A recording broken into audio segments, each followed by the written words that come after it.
গত 25 তারিখ রাত্রি 11:30 নাগাদ আমার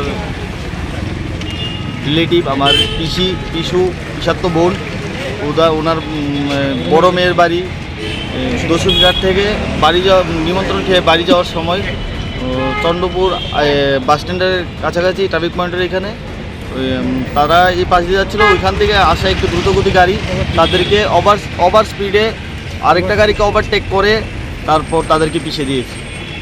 তো তারপর তো আমরা জিবিতে গেলাম, দেখলাম তো তারা ওইখানেই একজন আমার বোন, পিসাতো বোন মমিতাশীল স্পট ডেড। তারপর আমরা থানাতে এফআইআর করতে গেলাম। তো ওই দিন তো আর গাড়িটারি কিছু পাওয়া যায়নি, নর্মাল একটা এফআইআর করেছিলাম। তারপর আমরা গাড়িও সিসিটিভি ফুটেজে কিছু দেখতে পেলাম না। ওই সময় পুলিশে আমাদেরকে যেই ফুটেজটা দেখিয়েছিল ওইটাতে শুধু গাড়ি একটা XUV 700 এতটুকু ক্লিয়ার বোঝা গিয়েছে। তো পুলিশে তারপর গতকালকে আপনার গাড়ি সহ আসামিকে ধরেছে, আমাদেরকে ফোন করেছিল। তো আমরা গেলাম, যাওয়ার পর পুলিশে আমাদেরকে বললো তোমরা দাঁড়াও, তারপর দাঁড়ালাম। তারপর আবার ডাকলো, তারপর ভিতরে গেলাম।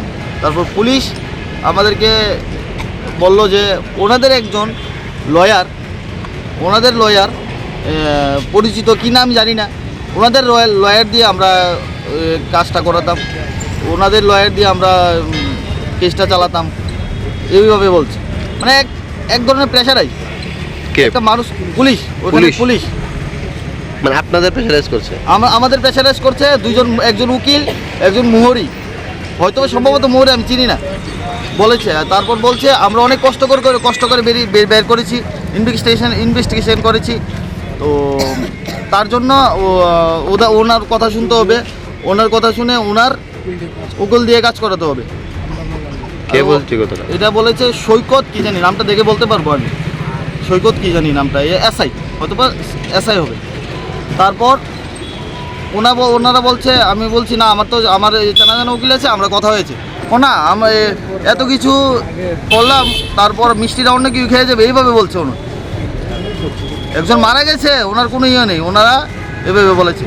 তারপর যাই হোক, আসামি কোথায় দেখলাম, আসামি উপরে বসে তাদের সাথে কথা বলছে, কোনো লকআপটা করে রাখিনি আসামিকে। তারপর একটা ভিডিও ফুটেজে দেখতে পেলাম আসামি হাত দেখিয়ে গাড়িতে উঠছে, ভ্যানে উঠছে টাটা দিয়ে। এতটুকু সাহস কোথায় থেকে পেল? ওর কোনো অনুশোচনা নেই। উনি যেন নোবেল জয়ী কিছু করেছেন, হাত এইভাবে নাড়িয়ে গাড়িতে উঠছে। তো কিছু না কিছু সাহস তো পেয়েছে পুলিশের, এছাড়া তো কিছু হতে পারে না। তার বিকালে ও জামিনও পেয়ে গেছে। এখন আপনারা একজন মার্ডার কেসের আসামি কিভাবে জামিন পেতে পারে এটাই বলতে পারি। স্পট ডেড হয়ে গেছে, আরেকজন ওর বাবা প্রদীপশীল মৃত্যুর সঙ্গে পাঞ্জা লড়ছে। আপনাদেরকে সব ফুটেজগুলো আমি দেবো, আপনারা দেখলে নিজেরাই বুঝতে পারবেন কি অবস্থা। এখন এখানে আসলেন কেন? এখানে আসলাম এসপি সাহেবের সাথে কথা বলতে, সবটা বিষয় জানাবো, ওনার কাছে ডেপুটেশন দেবো, তার জন্য এসেছি। মানে আপনি এখন কি চাইছেন? আমার পিসাতো বোন মমিতাশীলে যাতে সুষ্ঠু বিচার পাই, তার জন্য।